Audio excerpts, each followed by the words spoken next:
שלום ענבל, נועם ואני, עשינו אה, גלגולו של דימוי על דגל ישראל, ואנחנו רוצים להציג את הדימוי שלנו, את הדגל. דגל מדינת ישראל הוא הדגל הרשמי והלאומי של המדינה. הוא מייצג אותנו גם בגבולות המדינה וגם מבחוץ, את הריבונות של המדינה, את מוסדות המדינה, מייצג את האזרחים. הוא סימטרי, בצבעים שנבחרו בכחול ולבן. עוד מעט נדבר על למה הצבעים האלה נבחרו. נבחר בו הסמל של מגן דוד, שהוא סמל שמזוהה עם היהדות, עם הציונות, אחרי החלטות מאוד מאוד ארוכות איזה דגל ייבחר. אז זה התחיל במושבה בראשון לציון, בימי העלייה הראשונה. יש איזשהו גלגול של הדגל שהוא נורא דומה שהדגל שאנחנו מכירים היום, אבל בתוך הפסים הכחולים אפשר לראות שני פסים לבנים שחוצים אותם, ובתוך המגן דוד אפשר לראות את המילה ציון, שזה היה ממש הרעיון הראשוני של הדגל. עוד רעיון היה של בנימין זאב הרצל, דגל שבעת הכוכבים, שהוא בעצם סוג של מגן דוד חלול כזה עם 7 כוכבים צהובים שבכל קודקוד של משולש. ובסוף הדגל של התנועה הציונית אומץ קודם כל לפני הדגל של 7 הכוכבים, ואחר כך זה התגלגל גם להיות הדגל שאנחנו מכירים. לדגל שלנו יש צורה קבועה, אנחנו יכולים לראות שהוא בעצם מאוד מאוד סימטרי. יש לו, אם נקפל אותו לשני הצדדים שלו, גם מלמעלה למטה וגם מהצדדים, אפשר ממש לראות שיקוף של צד אחד כלפי הצד השני. נבחרו בו הצבעים כחול ולבן. היו דיונים רבים איזה צבעים יסמלו את דגל המדינה, והכחול והלבן נבחרו בעקבות החיבור למקורות ולתורה, וזה נלקח מתוך הטליתות, מתוך הפסוק מספר במדבר, פרק ט"ו, פסוק ל"ח, ונתנו על ציצית הכנף פתיל תכלת. אז אפשר לראות שאנחנו מחוברים גם ברעיון הציוני וברעיון התורני לדגל שלנו, של הריבוני שלנו, של המדינה. אחרי קום המדינה, אז היו כל מיני חששות פוליטיים, מה יקרה אם אנחנו בעצם נציג את הדגל שלנו כמו שהוא נבחר, ולפני שממש הצגנו את דגל ישראל כמו שאנחנו מכירים אותו היום, היו וריאציות לדגל הזה, והוא הוצג על גבי ספינות של חיל הים ושל הצי הסוחר, ונתנו ככה עוד פרק זמן לדיון הכללי, מה יהיה באמת פורמט הדגל הרשמי שייבחר בסוף. אז אנחנו יכולים לראות את דגל חיל הים שהתנוסס, שהוא בעצם קצת מזכיר באופן רשמי איזשהו משהו שמשקף את חיל הים ומתבסס על דגל עם המגן דוד, עם הסמלים והצבעים, הכחול והלבן, אבל שונה ממה שאנחנו מכירים היום, ועל אותו רעיון דגל הצי הסוחר, וזה מה שהתנוסס על גבי הספינות באותה עת. אחרי כל הדיונים נקבע בכל זאת לאמץ את דגל התנועה הציונית, בלי השינויים, בלי התוספות, גם בגלל שהוא כבר היה מוכר ופופולרי בציבור היהודי בגולה לפני שעלו לארץ ישראל, ומדינות וארגונים כבר זיהו אותו כדגל הלאום של העם היהודי, ולקחו בעצם את הווריאציות האלה של הדגל, גם באותה עת הנפיקו בול שהוא היה הדגל. אפשר לראות שזה גלגול אולי ראשוני של הדימוי מדגל בעצמו לאיזה משהו שהוא כבר אפשר לעשות איתו דברים אחרים, שהוא לא רק תמונה אלא שהוא גם משקף איזשהו משהו פיזי. אז זה הבול הראשון שהונפק.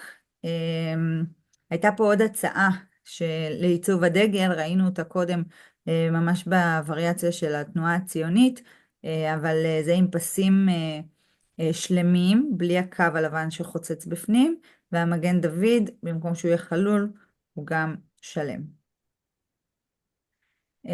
אז הדימוי של הדגל הוא מתגלגל כך הוא בנוי באופן פשוט יחסית לדגלים. יש לו את האיזון הגיאומטרי שדיברנו עליו, המגן דוד, שהוא התקבע כסמל המוביל של היהדות, והייתה לזה חשיבות רבה שקשורה לציונות, ואנחנו יכולים לראות היום שזה התגלגל לדימויים רבים מאוד מאוד, שהם חלקם מאוד מאוד מזכירים את הדגל, גם בצבעים וגם בפורמט, וחלקם ממש לא. גם אם אנחנו מסתכלים על זה במוטיבים של המדיה הישנה, אם אנחנו יכולים לראות רק בתמונות, אז גם בתמונות דיגיטליות היום במדיה העדכנית אנחנו יכולים לראות המון שינויים וביטויים נוספים גם בתוך התמונות לביטוי של הדגל, וכמובן שאנחנו יכולים לראות המון מיצגים שתכף אנחנו נראה שהם כבר יצאו מפורמט התמונה והפכו להיות כמיצג אינטראקטיבי וגם כמיצגים אומנותיים שאנחנו נראה את זה בהמשך. מאחר וזה סמל לאומי, אז הדגל הוא מעורר ומציף רגשות רבים, גם כלפי אזרחי מדינת ישראל והריבונות, וגם באומות העולם. אז אנחנו יכולים לראות שנעשו וריאציות רבות עם דגל ישראל, כדימוי של הסמל שלו, מה הוא מסמל בחוץ, גם באופן הציוני שלו וגם באופן הציני שלו, שעוד מעט אנחנו גם נראה את זה, גם כביטוי של משהו שהוא מאוד מחאתי ובועט, וגם משהו מאוד רשמי וממסדי. פה אנחנו יכולים לראות כל מיני הקשרים לאומיים שהביטוי של הדגל שלנו בעצם יצא החוצה. מעבר להיותו דגל כסמל, הוא נלקח גם כביטוי אומנותי. יש פה 3 דוגמאות, חלקן מאוד מאוד רלוונטיות להיום וגם קרובות שקרו בזמן הקרוב, וחלקן קצת יותר ישנות. אז הכי קרובה להיום זה מצד ימין, יש את הדוגמנית שיצאה מיד לאחר הטבח של 7 באוקטובר, עם דגל ישראל כסמלה מוטבעת בדם, כסוג של מיצג אנושי, שהיא בעצם באה ואומרת, תראו מה קורה בישראל, בואו תסתכלו, היא מחזיקה את העיתונים בידיים, והיא ממש מספרת את הסיפור, תוך כדי מיצג אנושי שמוצג עליה. באותו הקשר, יש את הפוליטיקאית האמריקאית, שהיא הגיעה עם סמלת דגל ישראל לאירוע בניו יורק, כאות הזדהות, ואמרה ליהודים בכלל, אתם לא יכולים לפחד, תהיו גאים בעצמכם, תהיו גאים באומה שלכם, במדינה שלכם, אנחנו תומכים בכם, והסמלה הזאת מייצגת בעצם את הדגל שמזדהה עם המדינה, ובעצם קורא לכל מי שצופה בה, להראות את התמיכה שלה בישראל. מצד שמאל אנחנו יכולים לראות את רנה רסלן, שהיא זכתה בתחרות מלכת היופי לפני מספר שנים, עשרות שנים אפילו. היא ערבייה, תושבת ישראל, וגם פה אנחנו יכולים לראות את הסמלה שלה בהקשר הפוליטי ובהקשר המדיני ובהקשר התרבותי בתחרות שבה היא השתתפה. אז כמו שאמרנו, מאחר ודגל המדינה הוא סמל, הוא דגל לאום, אז המוטיבים של הסמל הם נשמרים, גם אם אנחנו רואים וריאציות שונות של דגל המדינה שנעשו בכל מיני אופנים, עדיין המוטיבים של מגן דוד והמוטיבים של 2 פסים הם נשמרים בווריאציות השונות, גם המוטיב של הצבעים, כחול ולבן, בדרך כלל זה נשמר, אף על פי שאנחנו יכולים לראות, ונראה בהמשך, שלא תמיד כל המוטיבים נשמרים במלואם. לרוב, המגן דוד הוא המוטיב החזק שנשמר מהדגל, והפסים, איתם יש יותר משחק ויותר שינויים, וגם בצבעים. לרוב כן הצבעים נשמרים, אבל לפעמים בהקשרים שונים שרוצים בעצם להראות את הדימוי הזה כסמל למשהו אחר, אז יש שינוי גם בצבעים. אנחנו יכולים לראות פה שזה מגיע לידי ביטוי בכל מיני דברים שאנחנו מכירים מיום העצמאות, שאביזרים שונים, וגם דברים שהם יותר ציוניים, שזה שילוב ביחד עם מפת ארץ ישראל, עם תפילת הדרך, עם משהו שמסמל את היהדות והציונות ביחד עם דגל ישראל. אז הנה אנחנו יכולים לראות פה המון גלגולים ודברים שונים שנלקחו מהדגל. אז יש המון דברים שהם באמת חלק מאביזרים שונים, לפעמים זה רק אצלנו ביום העצמאות, לפעמים זה אפילו דברים שנמכרים בחול ובעצם מייצגים אותנו בגולה. אנחנו יכולים לראות שיש פה עוגת יום הולדת שעליה מוטבע גם דגל ישראל, זה היה 65 שנים למדינה ב-2013, וגם מפת ארץ ישראל עם עוד סמלים נוספים שאנחנו ארץ של ים ומדבר, ואפשר לראות את המוטיב החוזר, שזה בעצם הכחול לבן, הפסים, המגן דוד שלעיתים הוא במרכז. יש פה מיצג אומנותי אחד, אני אנסה להצביע עליו זה, שבעצם לקח, זה מין אוטו קרה, שלקחו את הווריאציה ואת המגן דוד ומפת ארץ ישראל בזהב, נתנו לזה משהו קצת יותר רשמי וקצת יותר יוקרתי, והשאירו את הפסים והדגל בצבע המקורי שלהם. כשאנחנו מסתכלים על המאמרים והמושגים, נועם יסביר איך אנחנו רואים את הדברים. בבקשה, נועם. אוקיי, תודה לי. אז כעת נעבור לדיון במאמרים ומושגים מתוך הסילבוס של הקורס.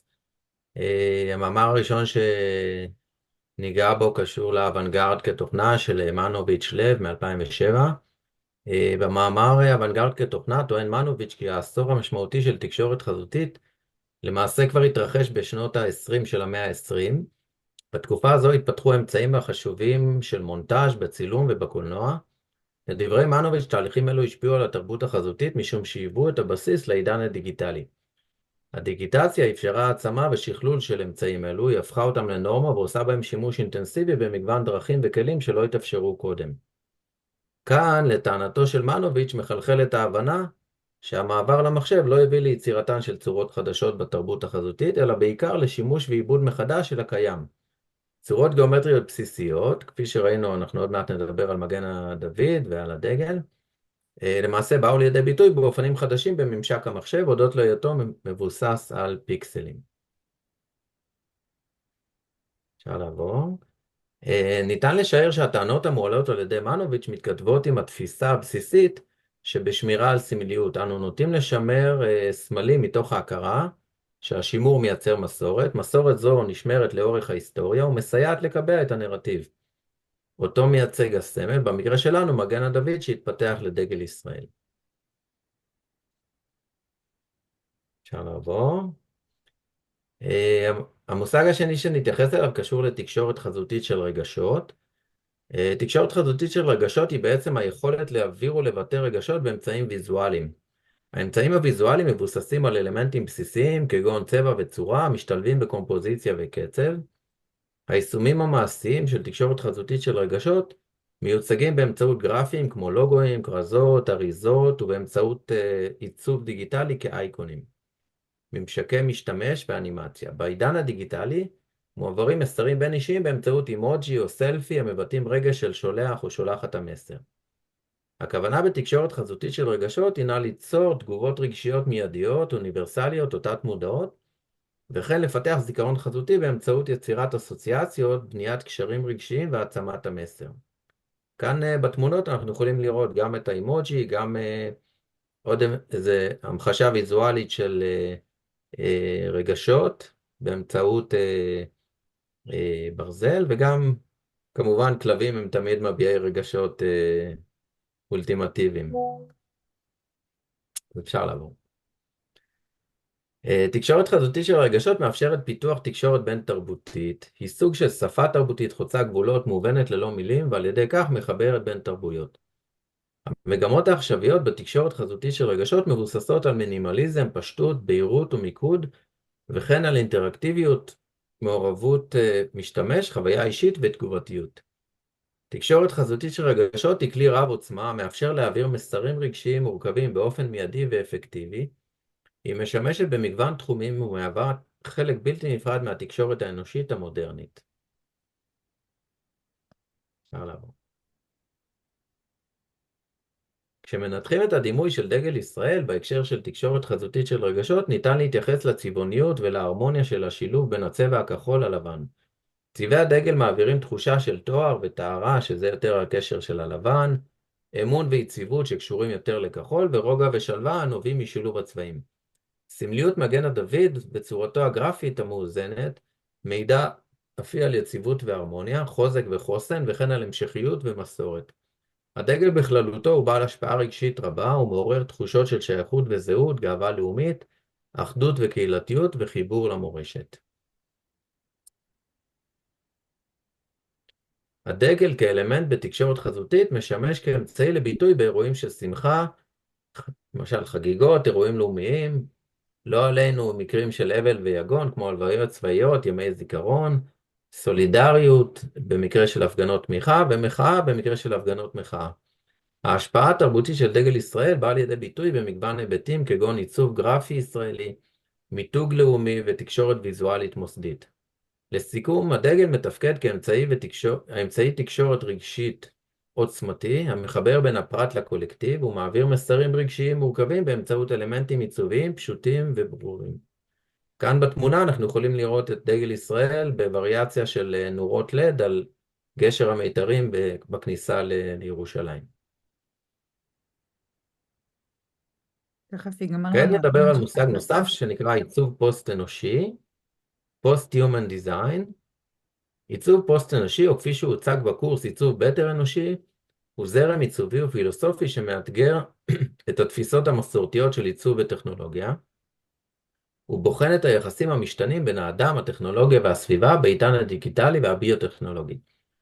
מאפייניו העיקריים של עיצוב פוסט-אנושי נוגעים בטשטוש הגבולות בין טבעי למלאכותי, בין אורגני לדיגיטלי ובין אנושי למכני. האסתטיקה של העיצוב הפוסט-אנושי מתבטאת בשילוב של צורות אורגניות עם אלמנטים גיאומטריים, שימוש בחומרים חדשניים וטכנולוגיות מתקדמות, ואף בדגש על מרקמים לא שגרתיים. העיקרון המנחה של עיצוב פוסט-אנושי כולל התייחסות לטכנולוגיה כהרחבה של היכולות האנושיות, חקירת גבולות הגוף והתודעה האנושית, והתמקדות בקיימות ואקולוגיה. היישומים של עיצוב פוסט-אנושי מתקיימים במרחבים מגוונים, כגון בעיצוב המוצר, באדריכלות, באופנה ובאמנות דיגיטלית. כבר היום נעשה שימוש בפריטים טכנולוגיים שהופכים לחלק מגופו וזהותו של המשתמש.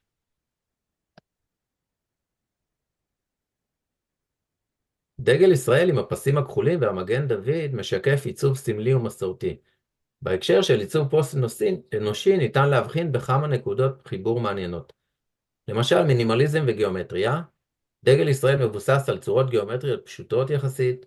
גם עיצוב פוסט-אנושי נוטה לפשטות ולצורות גיאומטריות בסיסיות.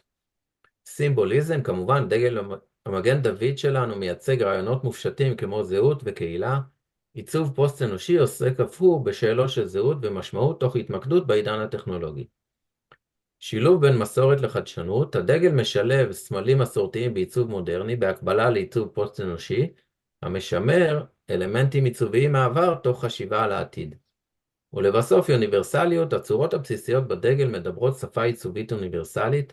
העיצוב הפוסט-אנושי שואף אף הוא לשפה אוניברסלית שחוצת תרבויות.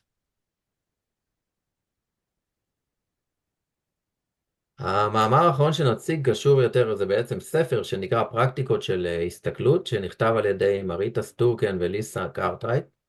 ב-2001. הספר פרקטיקות של הסתכלות הינו מבוא מקיף לתרבות חזותית ומספק סקירה של מגוון תיאוריות על האופן שבו אנו מבינים מדיה חזותית וכיצד אנו משתמשים בדימויים כדי לבטא את עצמנו, לתקשר, לחוות הנאה וללמוד. בספר עומדות קרטרייט וסטורקן על הקשר בין פוסט-מודרניזם לסימולקרה. סימולקרה הוא מושג פילוסופי שמתייחס להעתק או ייצוג של משהו שאין לו מקור או מציאות. המונח הפך למרכזי בפילוסופיה הפוסט-מודרנית, במיוחד בעבודתו של הפילוסוף הצרפתי ז'אן בודריאר. לפי בודריאר קיימות 4 רמות של ייצוג. הרמה הראשונה, שיקוף של המציאות הבסיסית. הרמה השנייה, עיוות והסוואה של המציאות הבסיסית. הרמה השלישית, הסוואה של היעדר מציאות בסיסית. והרמה הגבוהה, או הרמה הרביעית, זה בעצם הסימולקרה. שם אנחנו כבר בעצם לא פוגשים את המציאות, אנחנו פוגשים משהו אחר שאין לו קשר ישיר למציאות. לדוגמה, אם אנחנו נצלם עץ עם מצלמה דיגיטלית וכן הלאה, או עם מצלמת פילים שהיה בעבר, אנחנו בעצם בתמונה נראה עץ. העץ הזה מייצג את המציאות כי בעצם התמונה מעבירה בדיוק את מה שהמצלמה ראתה. לעומת זה, אם אנחנו ניצור תמונה דיגיטלית של עץ שאיננו קיים במציאות, אז למעשה יצרנו סימולקרה.